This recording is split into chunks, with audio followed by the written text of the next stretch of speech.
PM Modi की degree क्या है, कहां तक पढ़ाई की है मोदी ने और उनका कॉलेज कहां है, ये सब जानने के लिए लोगों ने सोशल मीडिया पर बवाल मचा रखा है। हर एक न एक दिन बड़ा खुलासा पीएम मोदी की डिग्री को लेके किया जा रहा है। कोई डिग्री को फेक बता रहा है तो कोई डिग्री की मांग कर रहा है। आखिर सच क्या है? आखिर क्यों प्रधानमंत्री नरेंद्र मोदी की डिग्री की प्रामाणिकता पर सवाल उठाए जा रहे हैं? सवाल नरेंद्र मोदी की पढ़ाई लिखाई का नहीं बल्कि फर्जी डिग्री के आरोप का है। पूरा मामला जानने के लिए वीडियो के लास्ट तक बने रहें। आम आदमी पार्टी के नेता अपनी डिग्री दिखा रहे थे और चुनौती दे रहे थे कि प्रधानमंत्री नरेंद्र मोदी भी अपनी डिग्री दिखाएं।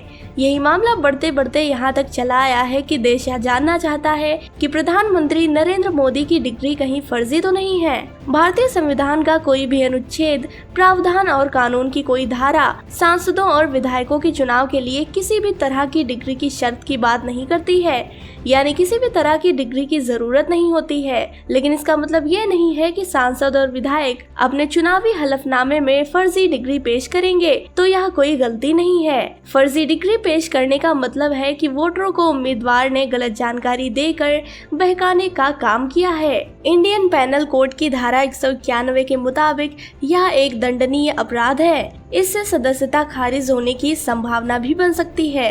गुजरात उच्च न्यायालय ने केंद्रीय सूचना आयोग के द्वारा 2016 में दिए गए उस फैसले को रद्द कर दिया है जिसमें CIC ने गुजरात विश्वविद्यालय को प्रधानमंत्री नरेंद्र मोदी की डिग्री साझा करने का आदेश दिया था। साथ ही अरविंद केजरीवाल पर 25,000 रुपए का जुर्माना भी लगाया गया है। वर्ष 2014 के लोकसभा चुनाव में चुनाव आयोग को सौंपे गए हलफनामे के अनुसार बताया गया है कि नरेंद्र मोदी ने डिस्टेंस लर्निंग प्रोग्राम के तहत वर्ष 1978 में दिल्ली यूनिवर्सिटी से BA की डिग्री और वर्ष 1983 में गुजरात यूनिवर्सिटी से MA की डिग्री प्राप्त की है। नरेंद्र मोदी के इस दावे को लेकर प्रधानमंत्री कार्यालय, चुनाव आयोग, दिल्ली यूनिवर्सिटी और गुजरात यूनिवर्सिटी में कई RTI दाखिल की गई हैं। प्रधानमंत्री कार्यालय से जवाब आया कि चुनाव आयोग से पूछिए। चुनाव आयोग से जवाब आया कि चुनाव आयोग की वेबसाइट पर जाकर देख लीजिए। गुजरात यूनिवर्सिटी ने जवाब दिया कि साल 2005 के सूचना के अधिकार के कानून के तहत यह जानकारी सार्वजनिक नहीं की जा सकती है। इसके बाद बीजेपी नेता अमित शाह और अरुण जेटली ने एक प्रेस कॉन्फ्रेंस पर प्रधानमंत्री नरेंद्र मोदी की BA और MA की डिग्रियों को सार्वजनिक किया और कहा कि अरविंद केजरीवाल ने देश का नाम बदनाम किया है, उसे माफी मांगनी चाहिए। गुजरात हाईकोर्ट का फैसला हास्यास्पद है।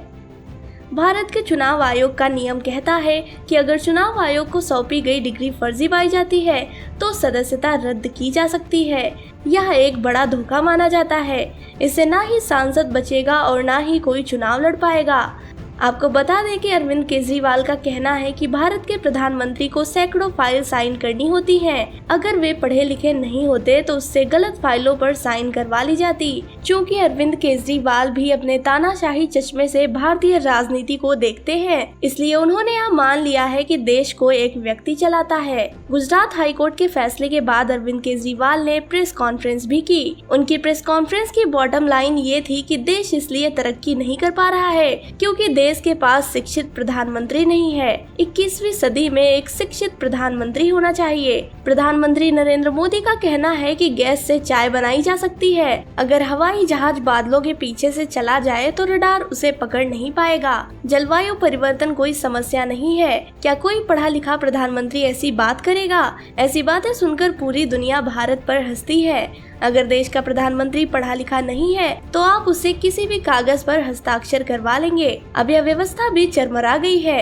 IAS अफसरों को अगर संविधान के मूल्यों से ज्यादा अपने पद प्रतिष्ठा नौकरी में पैरवी की चिंता है तो वे कई ऐसे काम करेंगे जो संविधान के मुताबिक उन्हें नहीं करने चाहिए। अगर अडानी घोटाले में सारी उंगलियां प्रधानमंत्री की तरफ उठ रही हैं, तो जो अधिकारी प्रधानमंत्री को सलाह देने का काम करते हैं उन्हें भी इसमें शामिल माना जाना चाहिए। उन्हें कैसे अलग किया जा सकता है?